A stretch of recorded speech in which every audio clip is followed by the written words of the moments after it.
welcome to All Night with Tim Sto. I'm your host, Tim Sto. I don't know if you've seen in the news lately, Charlie Sheen's back. And his latest victim is a teen mom. Apparently, he called her a desperate guzzler of a douche agua. I'm not sure what that really means, and I don't think teen mom did either. But she retorted back with, "You're meaner than Amanda Bynes, and I would never date you." That's pretty insulting. Amanda Bynes, though, she's still on Twitter, and she actually has created an ugly list. Topping her ugly list, we have Drake, we have Zac Efron, we have Jenny McCarthy, and we also have Rihanna. And apparently, Rihanna got a tweet from Amanda Bynes, and Amanda Bynes telling her she's so ugly, that's why Chris Brown hit her. But Chris Brown isn't hitting only women lately. He's actually been involved in a hit and run. He's denied all allegations, but it's Chris Brown, so we don't know really who's hitting who. In other news, Martha Stewart, I'm not sure if you saw her, she's admitted to being involved in a threesome. If that's not really that disturbing. She didn't really say who her other two partners were, but she has been defending Paula Deen a lot lately with the help of Anne Rice. So if that's not a disturbing mental image, then hopefully Paula Deen's cooking isn't any worse. And other things up for auction was former James Bond Sean Connery's watch that he used in the movie Thunderball. They sold this watch for $160,000 at auction. Apparently, they acquired the watch from a $40 sale from a man from his trunk. So we decided to look out and find who would actually sell this watch for $40. We found out the man who sold this watch for $40 had an IQ of 007. And across the pond, we have another interesting thing happen with Paul McCartney's son. His son, James McCartney, was in an interview. His interview was more of a train wreck than an interview. He was giving a lot of one-word answers and kind of killed every conversation that ever came up. So we decided to bump him off tonight's show. Hope you stick around. We have wonderful guests tonight, Jennifer Cox. All right, welcome back. We have our great guest here, Jennifer Cox, of a new director from a short film, Teeth. Hi, Jennifer. Nice to have you on the show. Thank you for having me. Hi. Oh, start. Let me get you something to drink. What would you like? I don't know. What do you have? What do we have? All right, we have coconut water. I don't know if you have coconut water. Oh, coconut water. You want coconut? Yes, Okay, we're going to have coconut water here. All right.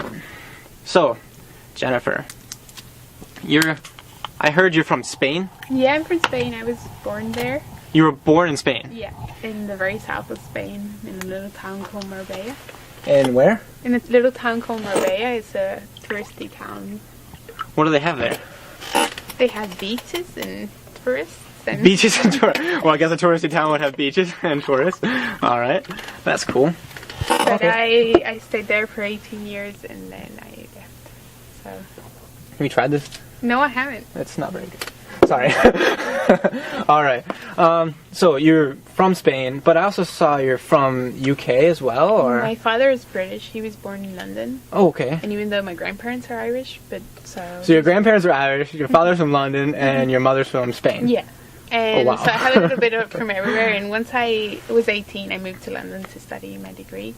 And I was there for a year. And then I moved to Wales for 3 years to study a different degree. Crazy. That's quite an experience. So what was your first language you started speaking? I spoke Spanish. First? Yeah. Well, I don't know. I was in an English school until I was 7. So you were in English school, but your home language was Spanish? Yeah, until I was 7. And then they changed me to a Spanish school. Oh, okay. Wow. So. That's really cool. All right. So you say you do film and photography. Which one came first? Photography. Photography came first. So how did you get inspired to start doing pictures? I was 14 and I used to spend a lot of time online and I used to look at blogs by other girls, and internet wasn't what it is now. That Yeah. It was there was lots of blogs, but not everyone had a blog, so it was cool to see all the pictures everyone was taking, and I was inspired to do that myself because I used to draw a lot, but I felt a little bit frustrated with my limitations. Oh, okay. So I started taking the pictures, and I asked my mom to buy me a webcam, which sounds... A webcam. It sounds shady, but it wasn't. Okay, I was taking, that's fine. artistic pictures with it around my house. In your house, you're taking the front pictures. Well, yeah, I was taking cool black and white pictures for a 15-year-old, and then I got a film camera, and it just grew on from there. My mom bought me. And so, where was the camera. transition to film? Where did that happen? Well, when I was 18, I started to study digital arts because I wanted to work with photography and art and stuff, but I didn't like it very much. I was doing animation too, and it was kind of lonely spending just drawing all day. Computer, yeah, I thought the natural progression of my love for photography was DP. So I thought about trying to study film, and I went to film school, and the first project we had to do a video that was a self-portrait. And it was the first video I ever made. I had never. So was that like difficult for you? It was like a lot of introspective stuff then? Yeah, well, my work is a lot like that. So it was like it came naturally. So it was an easy transition for you from doing the self-portrait to the self-videos. So. Yeah, and I did that, and I loved it. And I knew that that's what I wanted to do, that I wanted to direct movies, and that's it. Great. And since then, I've been like... Yeah, I saw you did music videos, too. When did that start happening for you? I mean, when did it... Well, just as the first music video I did was for Marissa Nadler, this folk singer. She's American. Yeah. And I just... When I finished my degree, I came back to Spain, and I emailed her because a friend of mine was doing videos for her too, and I just sent her a storyboard, and she approved it, and I did that video for her. And from there, just maybe bands would get in touch with me, or oh wow, yeah. So it was a natural thing for you to. Yes, you really enjoy that. Yeah, it's just. Isn't it, for me, it's all a natural progression from photography, because with photography I tell stories, so it's the same, and it's awesome because I can put music and tell a story visually and not worry about the dialogues, and it's more poetic than traditional film. So that's nice. So yeah, I see the natural progression. You started with the blogs, and then you went to the photography, and now you're in film. And so now is this your first short-length film, or is this no, you have your new project? It's Teeth, right? Yeah, it's Teeth is actually my third short film. I did 2 short films, and then one was a documentary, and another was a fiction film, and then I also done a 40-minute documentary. Oh wow, okay. So what was that about? It was called A Film About Home, and it was about defining what home was for me. It was also introspective. And okay. Wow. So I basically traveled through a lot of places and interviewed people and asked them what home was for them, and tried to find what home was for me. So. Oh, that's pretty deep. Yeah.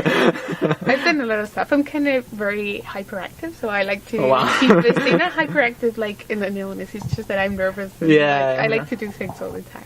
Don't worry about it. Don't be nervous here. No, okay. All right. So tell us about this new short film, Teeth. Tell us a little bit about what's going on with this project. How did it start? I mean...